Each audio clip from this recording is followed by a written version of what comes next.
No, full-time. Afternoon set. Awesome. Full-time afternoon session. I would like to, like, just say, I was saying, it's like not always the easiest thing to get people to go to the front, to the back, or, if you want to spray silly sprays next to each other. And hit each other with hammers. And hit each other with hammers. Yes. You know, walk there? Where? It's not gonna happen. How do you walk on that side? Because you're about to find out. I was trying to thinking on American, I guess. I don't know. There's one at night. Well, not. Oh, because you say you might not be in the studio. I can ask. Right. Let's start.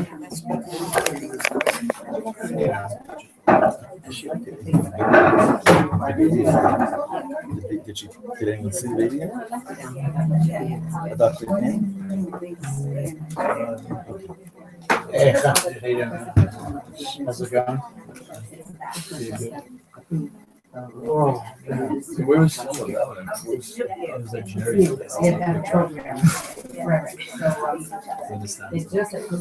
Okay. Let's start. Alright. Okay, we're gonna start, Chavra. This is on.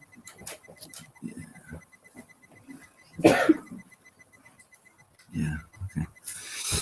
Die die die da da dee ding dee ding dee ding die die die bam bam bam bam bam die die die bam bam bam bam bam bam bam bam bam bam bam bam bam bam bam ba da la la die die ay ay ay ay ay ay ay ay Oi oi oi, da da da da da da, da da da da da da la la la, da la la, ay ay ay ay ay, bam bam bam, ay ay ay, da da la, ay ay ay. La la la la la bam bam bam bam bam bam oh ay ay ay ay ay ay ay ay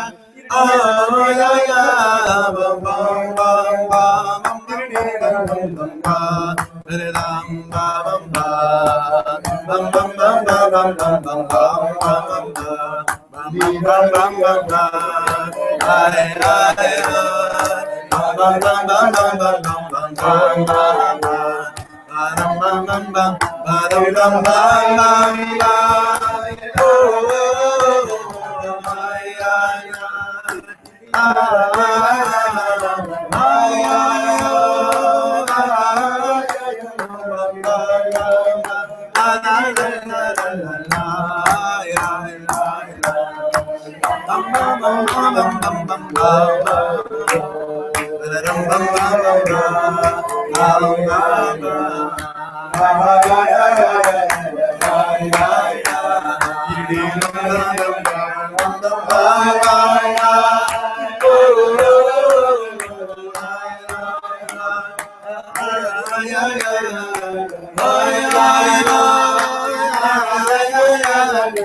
Shomer Shomer Yisrael Shoyme, Shoyme, Israel.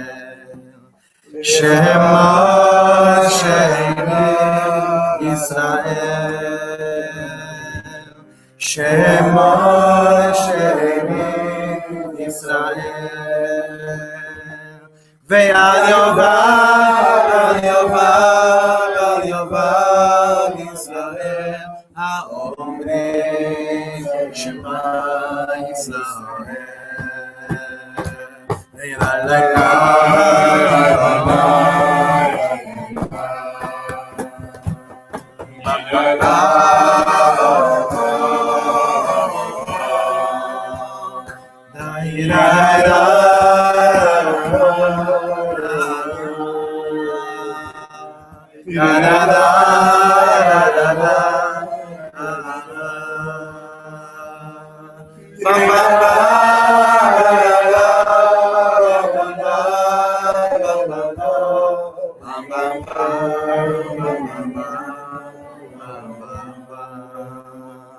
Welcome everyone. Thank you so much for coming. Thank you so much for being together. Chodesh Tov, Shavua Tov. So much opportunity for so much hitchut right now as we're speaking. And Reb Shlomo, when he wouldn't even know where to begin, he'd always say, okay, I'm going to start in the middle. And I don't know what that meant, but it's a good way to just segue into whatever you want, I guess. I wanted to actually start tonight with something very, very, of the story that I heard that has kept me up for the last few nights. Literally, thinking about it non-stop. Told it over to the Chevron Shabbos and Shul. And it is a story, like Reb Nachman says, how stories are meant to wake you up, as opposed to how we tell children stories during the year, which puts them to sleep. So this is a story that has woken me up in such a profound way that I still don't even know what to do with it, but I know, at least I wanted to share with everyone. You know, these days that we're in right now, they are the most, especially here in Eretz Yisrael, they're the most sensitive days in the world. Between Yom HaShoah and Yom HaZikaron, these days are so sensitive, they're so filled with so much meaning. You know, it used to be that you had the period of Sfirat HaOmer to get ready for Kabbalas Torah. And how do you get ready for receiving the Torah? I had Pesach. God tells me count days. And then I have Shavuos. And Chazal gave us a few understandings of what the Korban of the Omer was. And we really based our preparation for receiving the Torah solely on the concept of Sfirat HaOmer, days, and of bringing a Korban. But in modern day times, look how brilliant. I can't ignore what's been happening since this last century. During this period of Sfirat HaOmer, it doesn't happen these days like Yom HaShoah, Yom HaZikaron, Yom Yerushalayim. It's not just things to be that it falls out now. But it's that very deep level. And I want you all to pay attention. It's very important because we mentioned it last year, and I'll say it again now. On a very deep level, these days, these modern days, are mamish prerequisites for receiving the Torah in 2015. These days, which are heart-wrenching, there's no day in my life since I'm a kid. I've been here since I'm 9. I don't know since I'm 9. Yom HaZikaron is Tisha B'Av times 5,000. Torturous.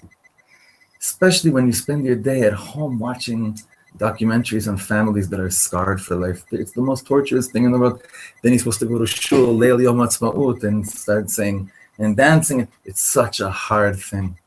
So first of all, I want to dedicate tonight's learning in memory of one of my childhood best friends, Ari Weiss, Hashem Yikom Damo, Ari Yeshua ben Harav Menachem Shmuel Halevi, Chizech Tzaddik V'Kodesh Levracha, in his memory, soldier whose life was taken a few weeks shy of his 22nd birthday, while he was guarding in Shechem, a building which was being used for Hamas, while he was guarding it. And I want to dedicate this to Nishmat, all the Chayalim HaKadoshim. What a Yom HaZikaron this is going to be this year. How many more rivers of tears are going to be flooding the Batei Kvarot, the cemeteries, after this last year. Such, where the Chayalim, where the Chayalim are those Chayalim that have given their lives so that you and I can sit and learn Torah in Yerushalayim. We don't understand this. We don't understand these concepts. So in any event, these days are such powerful days. Yom HaShoah, who can just go through Yom HaShoah? So we were learning that really these days, look at the days you have between Pesach and Shavuos. You have Yom HaShoah, you have Yom HaZikaron, a little bit Yom HaTzmaut. It's very unclear what you're supposed to be doing Yom HaTzmaut. Yom HaYerushalayim is really the big Yom Tov. That's the real big Yom Tov.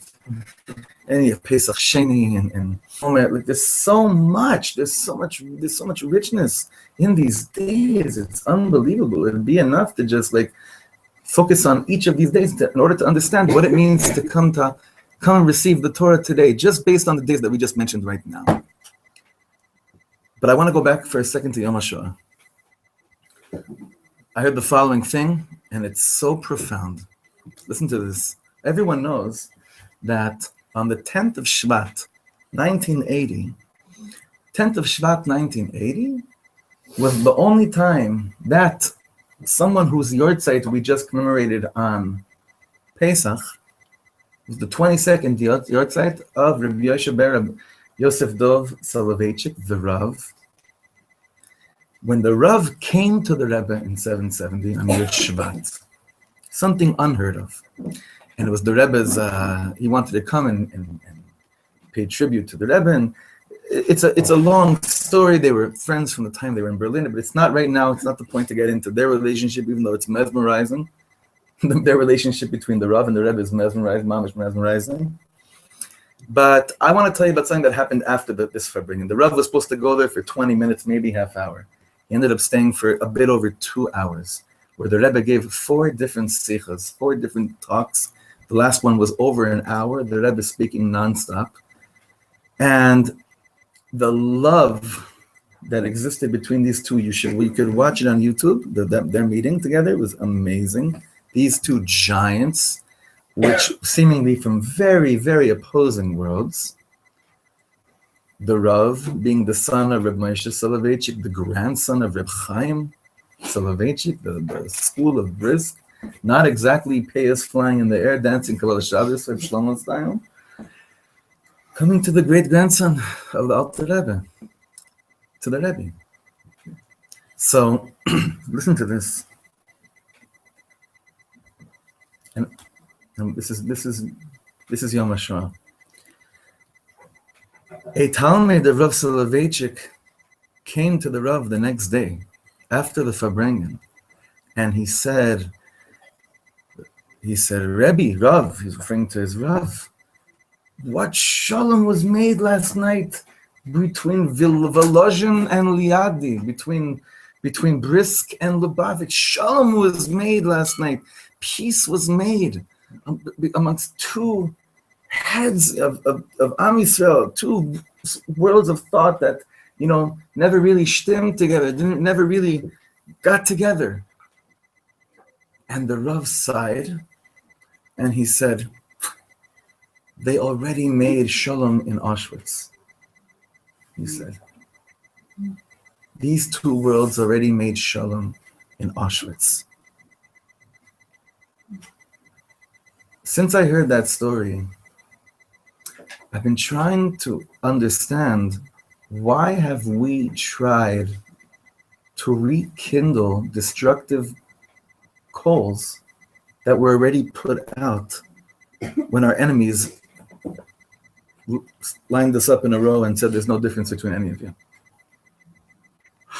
Why on earth will we start again with chaburas, with different groups, with different, not categorizing and labeling, but different truths, mine versus yours, when that avoda, that was already done. These two worlds, they made shalom in Auschwitz. You want to hear a sad joke? Sad joke. I don't like this joke. I wish it wasn't true. I wish it wasn't funny. It's a famous thing. Where do you know that there's? How do you know? Where do you find humor in davening? In the siddur? Famous joke. Where's the humor in the siddur? Today, towards the end of davening, Talmid Rabim Shalom Ba'ayim.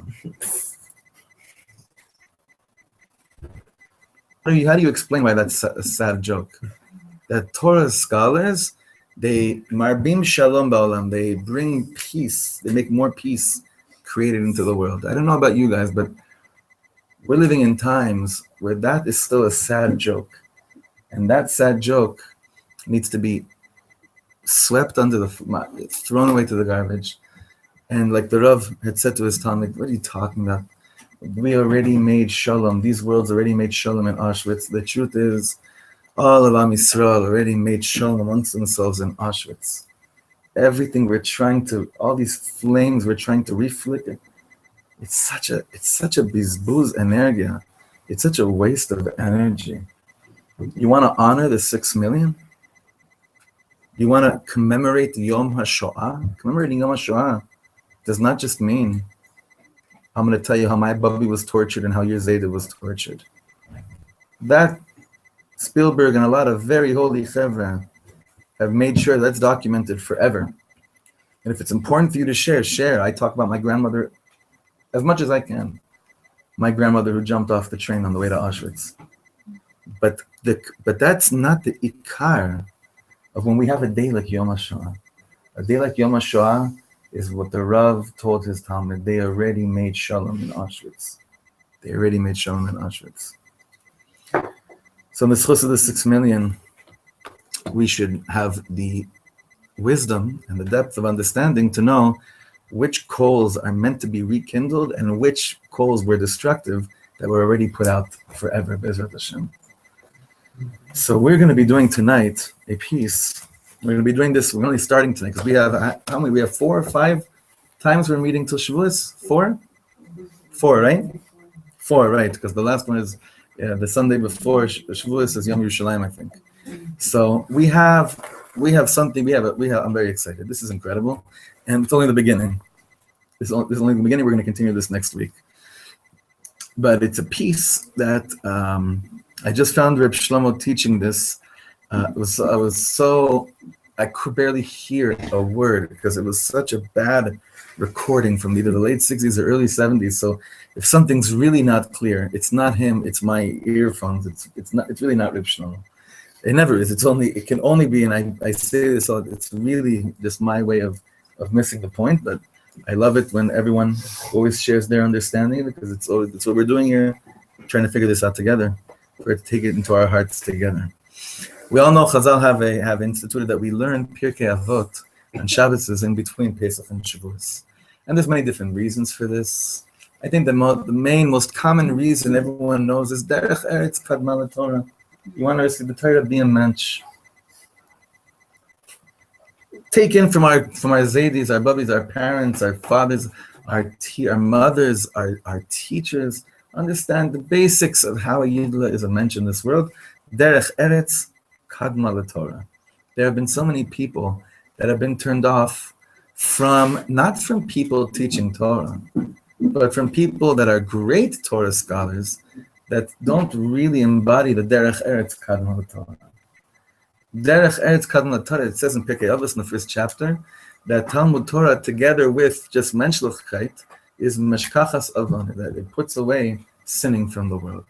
Because they're really both together. The more that's part of your life, both the learning and both working on my midot, TIKKUN HAMIDOS, fixing of my midas, that's how you get closer and closer to doing a kinyan on the Torah and acquiring the Torah, an acquisition. And the point is that when we get the Torah on Shavuos, we're not walking into a shir and tasting it and then leaving. Shavuos, it should be a kinyan.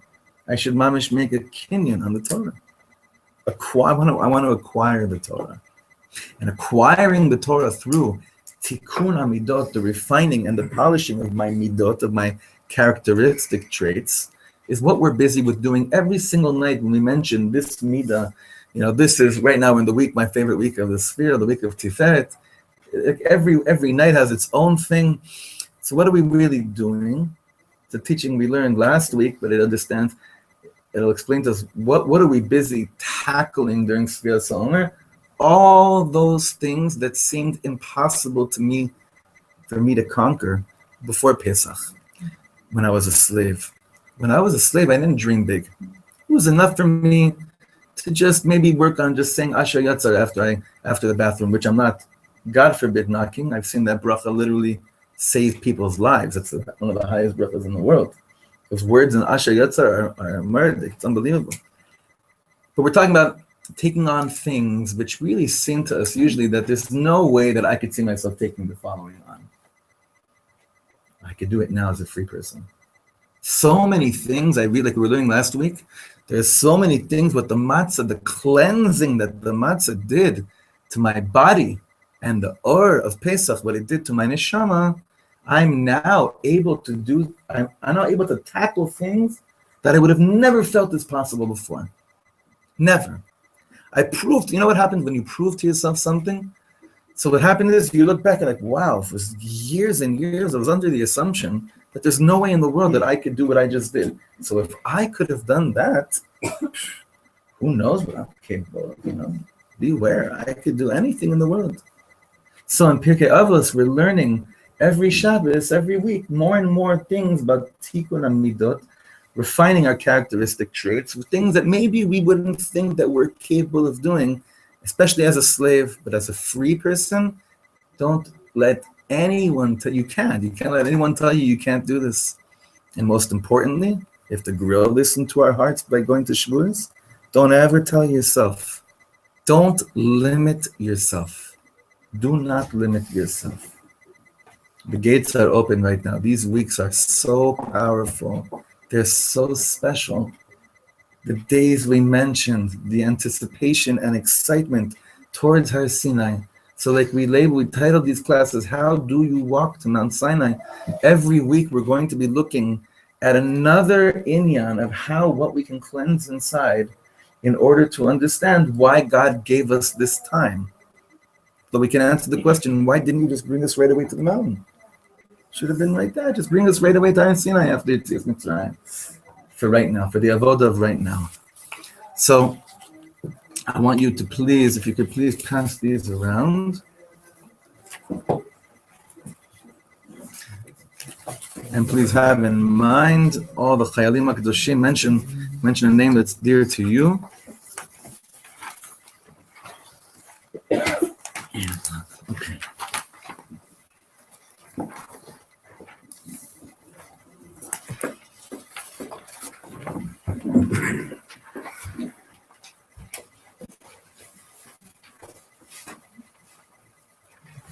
And the following teaching that Reb Shlomo is doing right now is based on a very, very, very important sefer, which you should all have. Mamish, you should all have this sefer. It's called the Avodas Yisrael. It's the Kuznetz and Magid, the Magid of Kuznetz. I mean, when I bought this, I remember, let's see, it's one of the first farm that I bought, not like as a bar mitzvah gift, it was on my shelf. This was, when I bought this, it was 98. This was 10 shekel. I remember I went to the store, it's 10 shekel in Bnei Brak. I can't imagine it's still 10 shekel, but I was thinking when I walked out, maybe in Bnei Brak, I walked out of the store, I was like, I saw a falafel stand that was selling a falafel for 11 shekel, and then I said, I had this 10 shekel, like, are you kidding me? But anyway, this sefer is unbelievable. The Kuznetzer Magid, Reb Yisrael, right? His name is Reb Yisrael. It's a whole story of his name. His name is connected to the naming after the Baal Shem Tov. It's not for now. Reb Yisrael Kuznetzer, an unbelievable sefer, and it's based on the Kuznetzer Magid's parish on Pirkei Avot. In the back of his sefer, he has a lot of Torahs here, mind-blowing Torahs on Pirkei Avot, and let's let ourselves be mamish intertwined, like really taken right now by the way Reb Shlomo understood this. And this is a very famous Pirkei Avot, which we all know. There's a saying in Pirkei Avos, Reb Shlomo says, Eizehu Gibor HaKovesh et Yitzra. Who is a strong person? Someone who can conquer his own evil desires. It's enough to cry over this Mishnah for 15 minutes and then continue learning. Eizehu Gibor HaKovesh et Yitzra. In Hebrew, Reb Shlomo says, there are two words for strength. Koach, which is physical power, and then gvura, which literally means strength. I would say gvura can also mean like might. Koach is more force, my fist. Gvura is something else. Gvura is something else, and we're gonna understand tonight the meaning of gvura. It's a night. We just finished the week of gvura, but the concept of gvura keeps on coming up every week, right? Like in a few minutes. So Reb Shlomo says like this. Every morning we say a bracha. Oizer Yisrael b'gvura. Right? From Birkas HaShachar, Baruch atah Hashem Elokeinu melech haolam, Ozer Yisrael b'gvura, which means, thank you, God, for surrounding me with this strength. And we're going to understand what this strength is. The difference between power and strength is very simple. Power is measured by how much I can kill.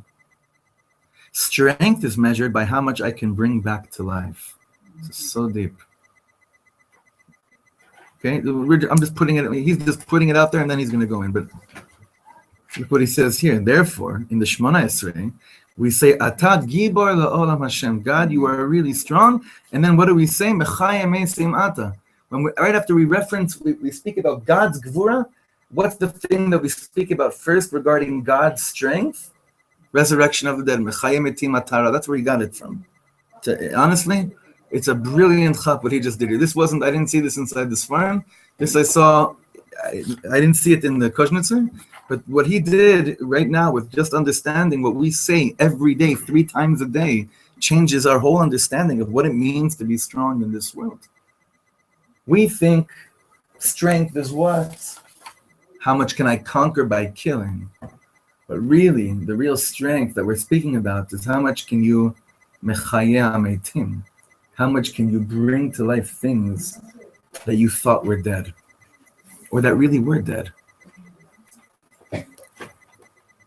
God is not powerful. When someone says God is powerful, you make him into an idol. God is strong. Now that's a very deep statement. It's a very philosophical contemplation. This statement is a very, very deep inyan, speaking and relating to the God that is powerful versus the God that is strong. I don't want to lihit akev on this. I don't want to spend too much time on this, but he said it, and I didn't want to edit this out because I think it's a very fabulous statement, which I'd love to hear what each of you have to say about that last statement. But I want to go forward. The world talks about heroes. The world talks about power heroes, but not strength heroes. But what we speak about is strength heroes. For instance, when like in modern, like in Israeli Hebrew, when a little kid, right, when he flexes his muscles, wow, it's a gibol, right? We already at a young age already have this kind of connection between gvura to flexing, right? It's a very weird thing. That's how the world speaks about gvura. Us Yidden, our concept of gvura is something else. Look what he says. What we speak about is heroes, strength heroes, this different type of koyach that we're speaking about. So here in Pirkei Avos, it talks about Ezehu Gibor, who is a strong person, one who is conquering his own evil. Can you imagine can you imagine Power Rangers that were working all day long on TIKKUN HAMIDOS? Like, how in the world would kids, imagine like kids, like G.I. Joe, the guy was going and doing his baitus all day. Lots of kids, they see G.I. Joe's going to the forest and he's speaking. How do I overcome my obsession with money? Like, what kind of kid, what kind of kid would relate to these things? But that's really for us, power figures. That's what we're speaking about. Power heroes, strength heroes. That's what we're speaking about. That's a Gibor Yisrael. It's a Gibor Yisrael.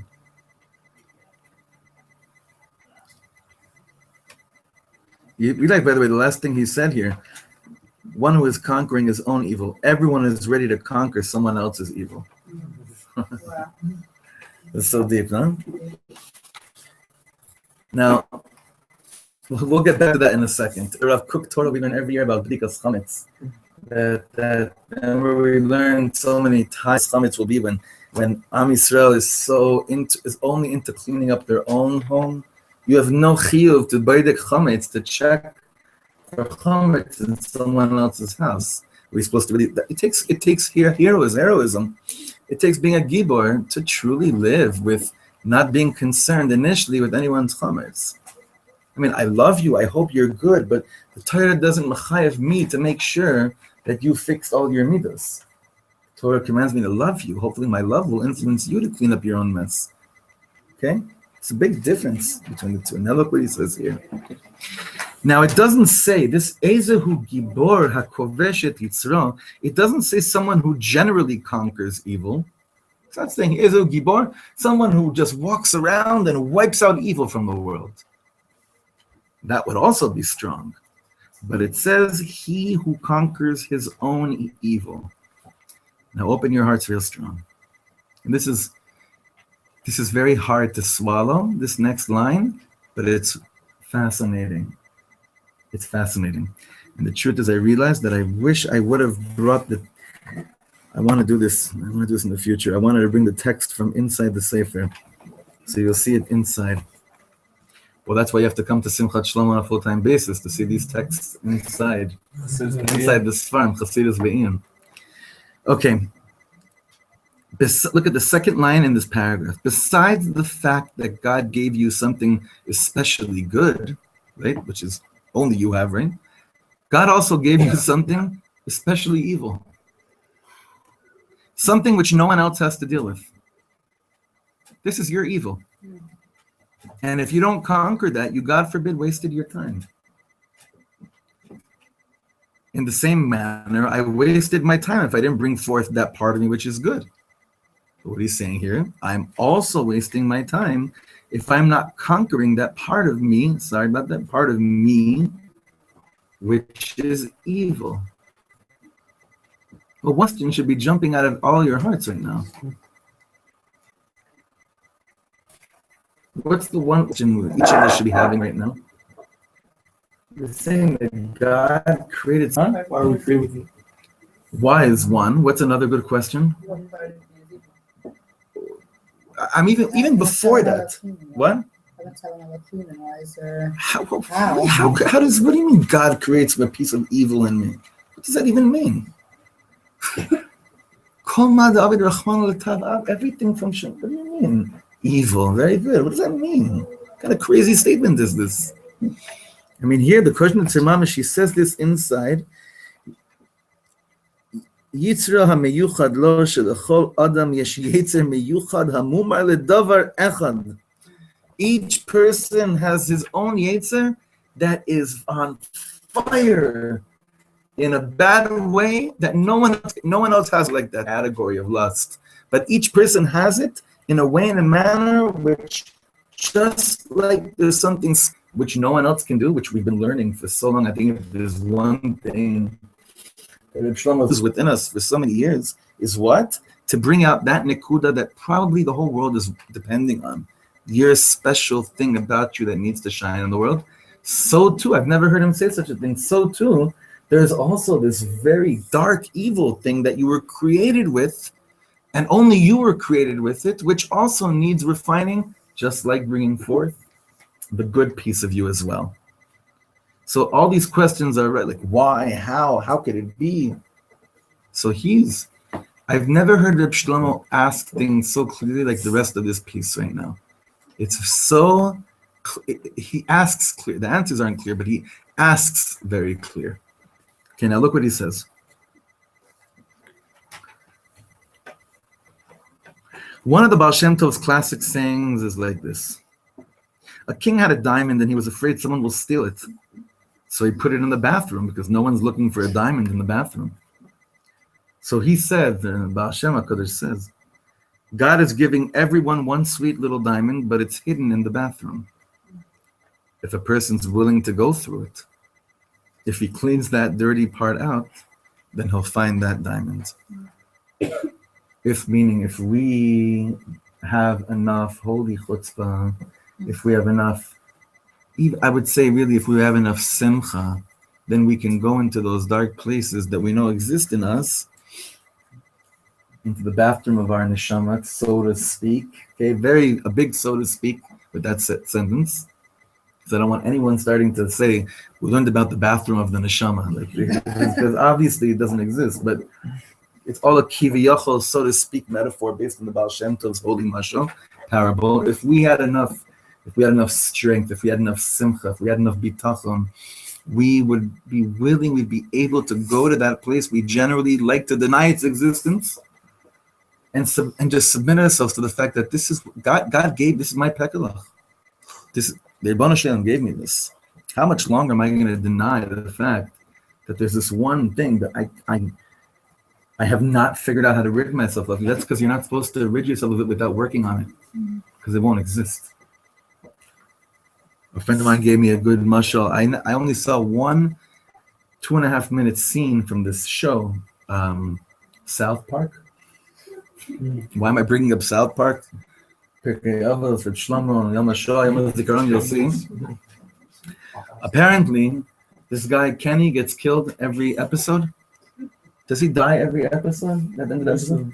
Most of them, but then he's always back to life the next one. Sometimes he just doesn't come back. He goes to sleep for a little bit. He hasn't been written off of the, right? Okay, it's not, I realize it's not as important as I thought, but because if he would have really been alive every episode after, then I would have makabel. But the point is like this. A little deeper. No, the point is like this, is that we're under the assumption that those things that we, are the hardest, we'll just kill it off.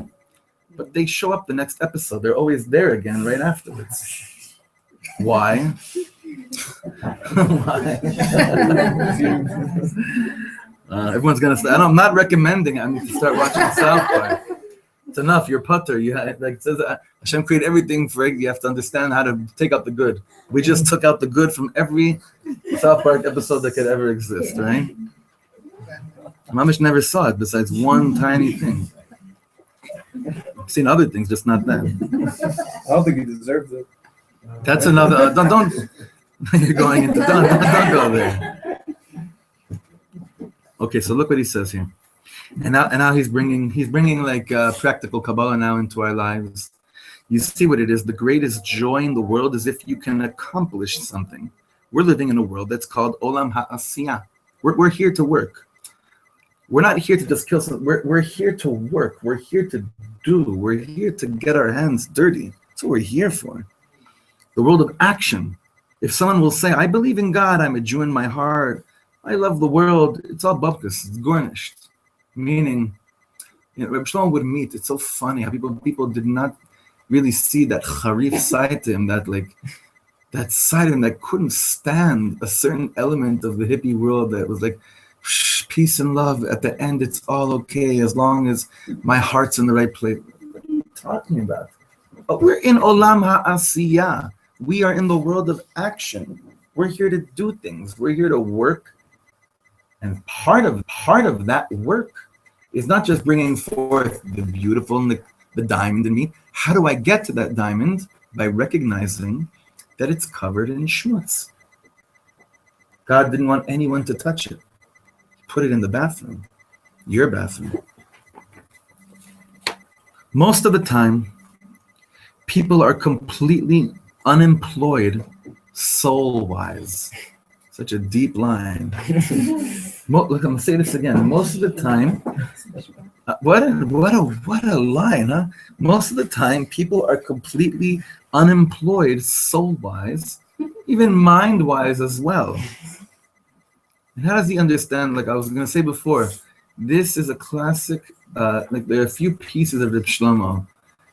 It's psychoanalysis 101 of the real Rebbes. It's like, what he does here, just honestly, any professor in psychology that would go over this piece, they realize he's dealing here with concepts which took the world of psychology many, many years to truly develop and have it implemented in their study of the subject. He's going right to the meat of it. Look what he says. Most of the time, people are completely unemployed soul-wise, even mind-wise as well. Today, we know that most people haven't even used 10% of their minds. So look what he says. Look, that's a Torah we've learned before, but look what he says now. This is the mind psychology which medicine talks about, who only know that much of the mind, right? Look what he says here. The Zohar HaKadosh talks about Moichin de Gadlus, the real mind in you, the soul mind, which medicine doesn't even know about. You see, medicine speaks about not the soul mind, just the mind and how much we barely access it. Only 10%. When the Zohar HaKadosh speaks about Moichin de Gadlus, expansive mind, we're not talking about the medicinal mind that modern psychology speaks about. We're talking about a chelek eleka mimal, what the Alter Rebbe speaks about, the nefesh elokis, the godly soul, which is barely touched.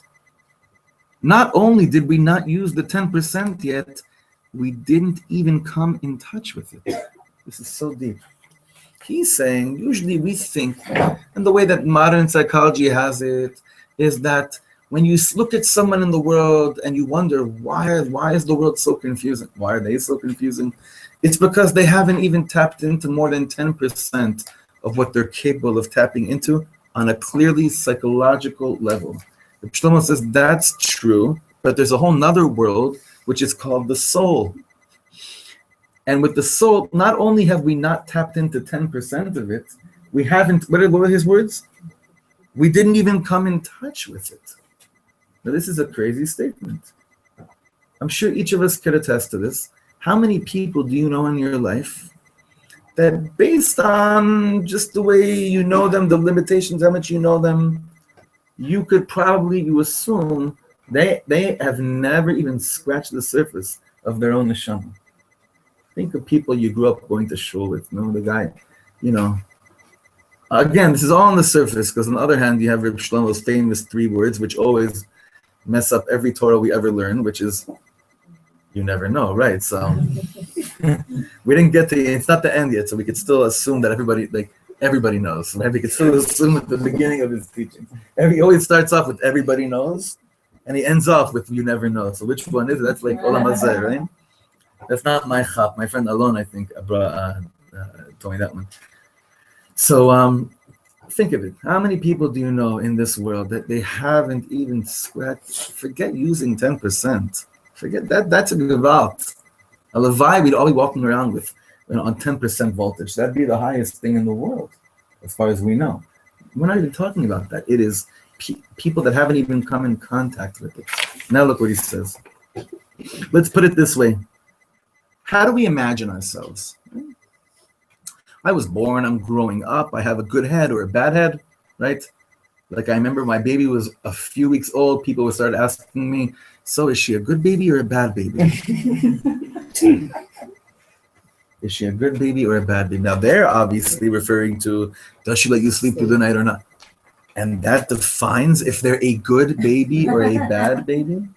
But if you think of it in a really deep way, that analysis continues with us our whole lives.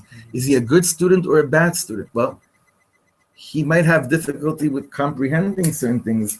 Does that make him a bad student? But what happens once you're told you're a bad student? You become a bad student. A bad kid becomes a bad kid. I'm growing up, I have a good head or a bad head. I have this kind of emotion or that kind of emotion. Everything is more or less built in. And then I'm just letting loose. But the truth is that I'm really creating myself. God just gives me the tools, that's all. Do you know how much money we'd save our parents on therapy if we really understood this last line? I'm really creating myself, meaning this is a work in progress, and guess who's leading the show? Mamish me. The Ribono Shel Olam has put me in charge with this zivug of body and soul, of guf and neshama, and I'm a work in progress. I could never tell you what I am because I'm always hoping to be something. God gives me a little bit of evil, and by conquering it, I'm exercising my soul.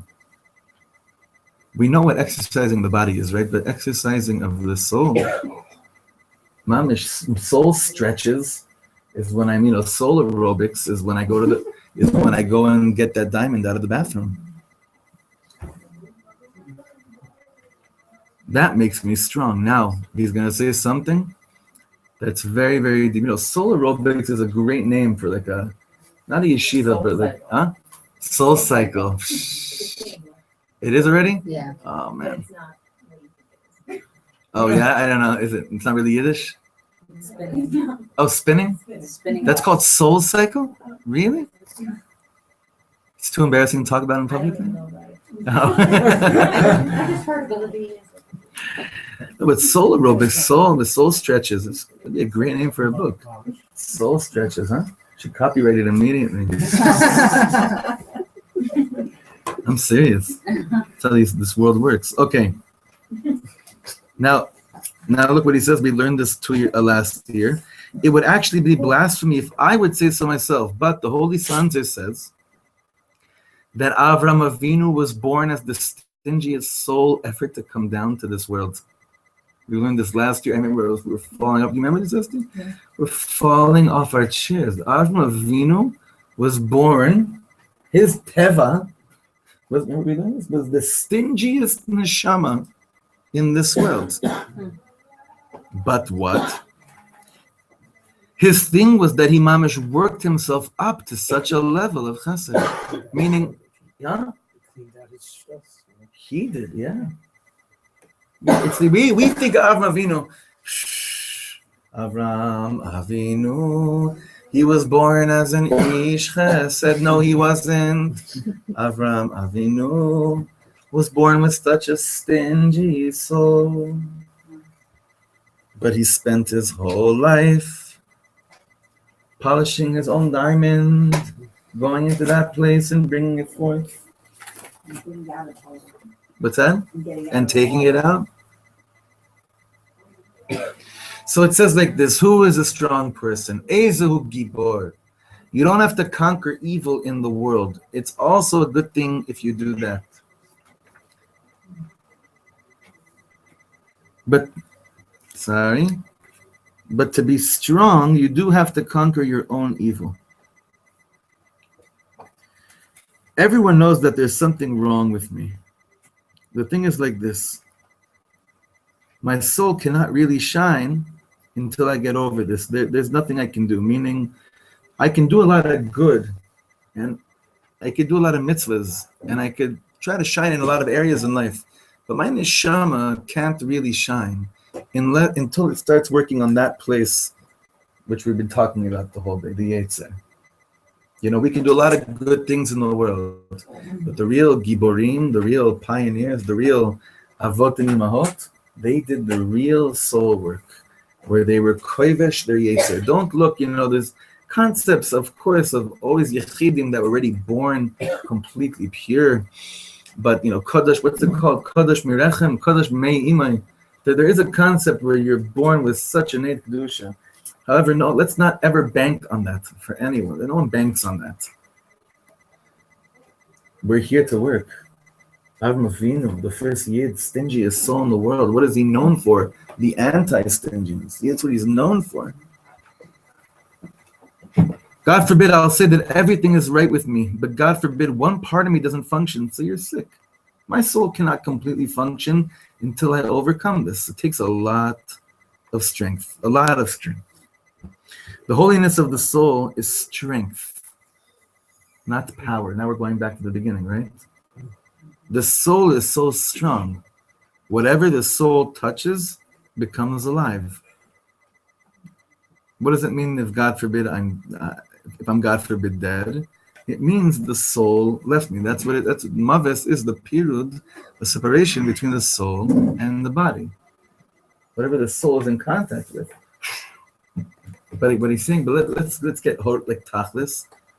For me to really shine, not just the good part of me has to shine, but the evil my evil has got to be conquered. I first have to recognize it. I have to come in contact with it. Now, we still didn't answer a very important question. How can you say that God created you with evil? Everything. How could you say that something evil came from HaKadosh Baruch Hu? It's still a far out statement. Don't think we just, that's what it says and that's it. It's still a very, very very heavy thing to deal with. So we're almost done with this. Now let me ask you.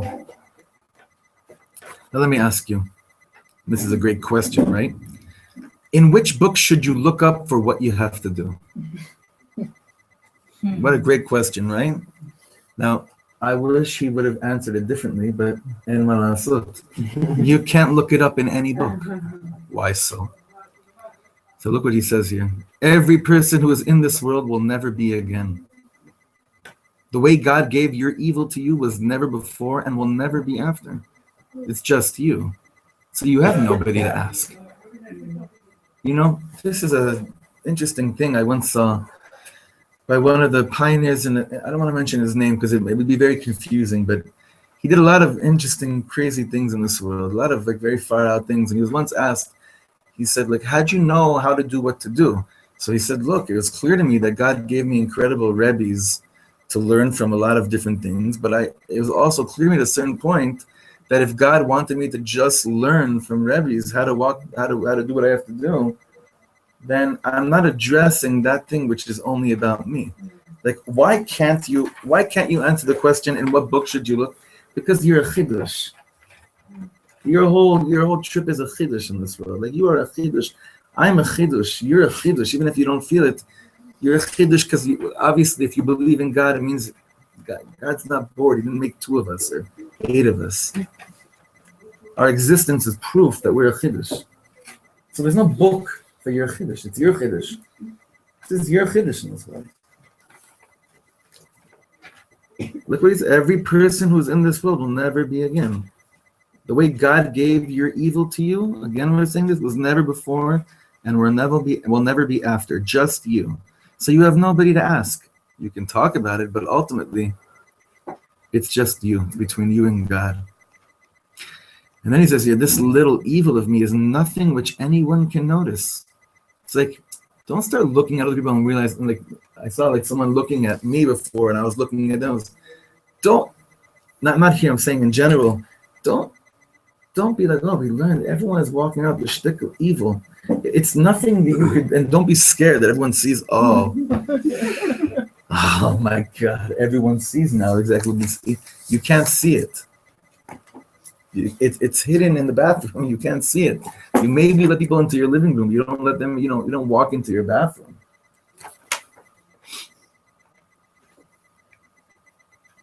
There is such a private thing that it's possible to live my whole life. Even give my name to a holy man and nobody would know. No, I believe this is a mistake, because I believe what he was saying, even live my life like a holy man, okay? I rewound this, it was reminding this a few times, it's very hard to hear. And nobody would know. It's just between me and God. God knows and I know that this little thing of evil which God gave me to correct isn't correct. The Koshnetzer Maggid says, that part of me which is evil, since it's my own secret, I think I'm not touching it, I'm covering it up, I'll let it go, and I'll never touch it. I hide it. Well, that's a joke. And that's where I was thinking about the death of Kenny at every end of, it's a joke. He's back to life. It's not real. It's not real. So what am I supposed to do? So he's asking a great question. Again, what am I supposed to do? So we're having today practical, now he's actually going to give practical advice. The Koshnetzer Maggid says, I have to harness all of me. What is the word harness? In what reference do we use the word harness usually? Horses, right? Harness the horses. What does that mean? The horses that it's the koyach. It's the not beat up the horses. Learn. There's a chokhmah. There's a wisdom. There's a koyach. How to control the horses. Huh? Like for the koyach. Very good. It's a gevurah. It's awesome. So look what he says here. I have to harness all of me. I have to make myself so incredibly strong. But what kind of strength are we talking about? Are we talking about when a bad thought comes to you regarding that thing you're dealing with that you have to go, it never works. But Reb Nachman does say that man cannot have 2 thoughts at once. You can't. You could be thinking about a lot of different things kind of simultaneously. You could be driving and you could be listening to something on the radio, but then it means you're not thinking about the road. You're just in automatic mode, but you're thinking about what you're listening to. But two thoughts cannot take place at once. So working a little bit with that, look what he says here. If my thing is being stingy, then when I'm putting tefillin on in the morning, I have to take this little evil in me that doesn't want to give tzedakah and say, listen, brother, come put on tefillin with me. Meaning you're addressing that evil in you. And let's say your thing is being stingy. Again, these are just muscles for whatever. You're addressing it. And you say, come, hang out with the Kedusha. Come, don't worry. We're not giving anybody tzedakah. Just come, let's put on tefillin. Evil can't say, listen, I'm not hurting you. You don't want to give. I'm not asking you to give. I'm just asking you to put on tefillin, meaning right now, I'm not fighting with you. I'm acknowledging your existence. I'm acknowledging your power over me. I'm acknowledging that thing which bothered. Come, we're going to do a mitzvah right now. What he says next. Or imagine I have trouble with Shabbos. How do I make myself strong for Shabbos? On Wednesday. I say to that part of me which doesn't want to keep Shabbos, I'm not bothering you about Shabbos, but let's pray today. Right now, I'm not hurting you, meaning right now, I'm not like trying to kill you. Right now, just hang around Kedusha. So evil says, okay, let's go, meaning, okay, I'm not, that dark part of me is not like, that Amalek is not saying, okay, well, this has nothing to do with what you and I usually deal with, so I don't mind coming with you to this world of Kedusha. So it's a very interesting thing here. It's kind of like a game so far. Now, mind you, we're going to repeat this last thing again. This is only the beginning of his eitzas, of how to deal with everything, how to be a gibor that's kodesh is the eitzah. I didn't want to add anything else besides take a week and implement the teaching, clear instructions of addressing that which is my yetzer. Now, for each person, it's different. It could be that a lot of people deal with similar issues. However, the way it shows up in each person's life is completely different. It's completely different. And therefore, at the end of the day, if you don't do his bodhidus with this, no, you're not going to go. You could talk about it with people. You go to tzaddikim, but at the end of the day, it's really your own private geschäft with the Rebbeinu Shalom. It's your own private thing. So Reb Shlomo is saying, so what's the end over here just for today, based on the Magid of Kuznets? What do we do it now? Like I saw this by the Rebbe. The Rebbe says this too. Ezehu Gibor. Who is someone that the Rebbe says this? Ezehu Gibor. Al derech haragil miyachsim et midat hagvura le'echad shekocho rav. We usually take the attribute of a gvura to someone who's very strong. Mechadesh hatana. What's the chiddush of the Tana who said this? Adarabbe Gibor. A gibor is someone who has the strength, the wisdom, the might to know how to jail his gevura. Koveshet Yitzru. How do I take brother Amalek and put him into a little jail without him noticing? How? Based on the end of what he said over here. It's not like I learned this and then every time I have to deal with my yetzer, I fight. That usually doesn't work. I don't know if you've noticed it. It usually doesn't work. Head on it doesn't work. You learn a whole. This ever happened to you? You learn a whole Torah. You go to an anger management seminar, right? And it's clear to you how horrible the midah of Kas is. And it's clear to you its ramifications in your life and how it's been so destructive and been a poison in so many areas in your life and everyone around you. You ever realize that has nothing to do with refraining you from being angry? Nothing? So let's take an example based on what Reb Shlomo said. So how would we deal with it based on this? When I'm doing a little mitzvah, nothing to do with anger. When I'm doing a little mitzvah, I'm singing Izmir on Shabbos, I'm acknowledging the midah of Kav. I'm saying, here, come sit next to me. Sing Izmir. I'm not telling you not to get mad. It's not just come and sing a Zemer here. Walking the street, it's to acknowledge people. A beautiful thing. Come, anger, come. Let's acknowledge people. Put it tzedakah in the pushka. Your thing isn't tzedakah. Your thing is anger, let's say. Come, anger. Let's do a mitzvah together. Eitzah number 1 for lichbosh et hayetzer.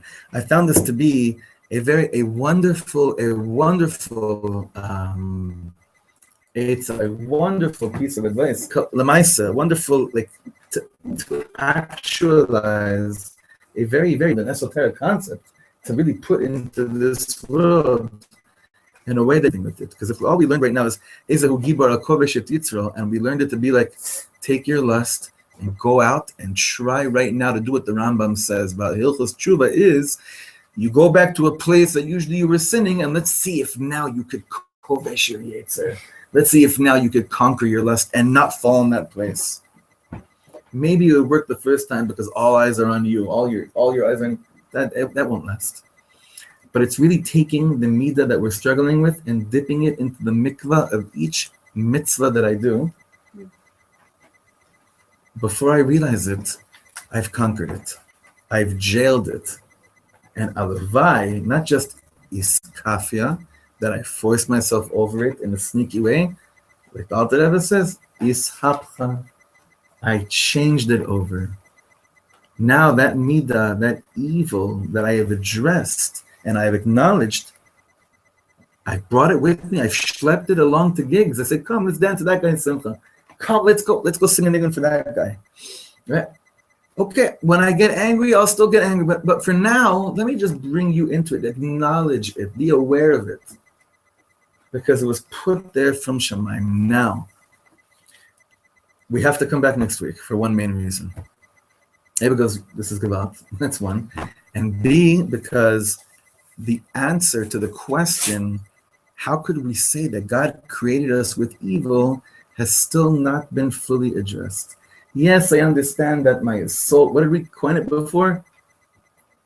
Not soul aerobics, no, soul stretches. No, soul cycle's taken. It's too late. But so I've acknowledged that my soul expression comes to life by stretches, by aerobics. How does it? What's the real stretching of the soul in Olam Ha'asiyah? It's going into that bathroom, finding the diamond. But I still have a hard time with understanding how could God create me in this world with an evil that's already planted within me. It is a test to see if you can overcome it and to see if Could be. No, and it probably is, but that still doesn't answer. Right, that's a reason. It still doesn't answer the question of understanding. I thought that every single thing that Ribono Shel Olam brings down to this world is all good. Maybe it's a part of the good. We can't. We'll see. There's the answer. No. We're going to talk about it שבוע הבא. Not exactly. התשובה האמיתית היא שזה ככה. זה טוב וזה רע. אבל אין טוב. אי אפשר למעלה בלי למטה. יש עלייה וירידה שהם יכולים להתהפך. כי הטוב יכול להתהפך לרע. יש הבדל בין טוב לרע לרוע. הוא משתמש במילה רוע. It's not bad.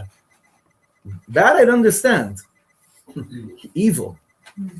It's a different level. כן, אבל מה זה evil? באמת, מה זה? השורש. מה זה? מה זה? זה כבר, we're not going to the... חלק מזה שבוע הבא, because if we figured it out, no, like Mashiach would be, which, you know it? Let's figure it out. Let's figure it. We'll get there. All right. Thank you so much for coming in. So say it again.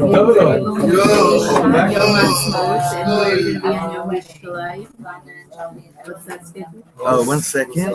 Did you make it the best? I have to just save this. Yeah, I'm going to send it out. I don't understand. if you're a problem shop, like, you're aware of that. And so isn't it always being Shabbos? Isn't your thing always like?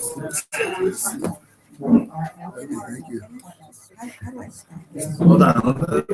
Again. Your problem is right. Let's say your Inyan is keeping So when Shabbos. I'm giving tzedakah, my problem with Shabbos is with me. It's always with me. No. It's whether I acknowledge it or not. But what happens when I actively acknowledge it and I say, "Come, I'm schlepping you with me." So every time I give tzedakah or every time I say a bracha, I have it in my mind that I was like, "Come, problem. Let's just bask in the glory of this mitzvah. It's not. I know it's not the issue we're dealing with, right? But come, let's just hang out with me over here too." You see, we usually kind of like don't acknowledge the existence of it because if we did, we'd never be able to do anything. The holy, because we'd always say, "But who am I kidding? I'm an evil person." what's the point of doing What's this? the point? Exactly. And that usually keeps many people from taking on anything because they say, "This is and the thing is, what's the point?" Or like if I'm gonna like whatever break Shabbos, what's the point like that sort of thing? I don't It's very deep. I don't know. It's in Shabbos as well. Probably. Yeah. So just every time. Don't let it prevent you from doing anything that you want to do, which that voice says to you, why are you bothering doing anything anyway? Anything, even within the umbrella of Shabbos. Don't not go to shul because you're not going to keep Shabbos anyway. Totally. That's what I feel every day. I have a question. Yeah. What is